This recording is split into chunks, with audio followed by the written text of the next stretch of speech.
Happy independence day అందరికీ.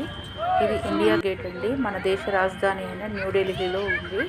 ఇక్కడ అన్నిటికంటే అన్ని ప్లేస్ల కంటే చూడదగ్గ ప్లేస్ ఇది ఒక్కటి మాత్రమే అని చెప్పుకోవాలి. ఎందుకంటే మొదటి ప్రపంచ యుద్ధంలో చనిపోయిన సైనికుల గుర్తుగా ఇది నిర్మించారు.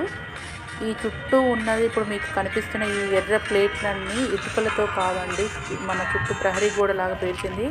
ఒక్కొక్క సైనికుడు 13,000 మంది సైనికుల పేర్లతో ఒక ప్రహరీ గోడలాగా నిర్మించిన ప్లేట్ ఇది. ఒక్కొక్క సైనికుడి పేరు ఇక్కడ ఉందండి. ఇక్కడ ఎప్పుడు మనకు ఆ మ్యూజిక్ మిలిటరీ వాళ్ళలాగా వినిపిస్తూ ఉంటుంది. ఇది మొత్తం ఎర్రరాయితో కట్టబడిందండి ఇండియా గేటు. 1971 నుండి అమర్ జవాన్ జ్యోతి ఎప్పటికీ నిరంతరం ఇక్కడ వెలుగుతూనే ఉంటుంది. చూడండి, ఒక స్వతంత్రం కోసం ఎంతమంది పోరాడారో. మనం గుండెల మీద చేయేసి నిద్రపోతున్నామంటే వీరి చలువనే. జై హింద్.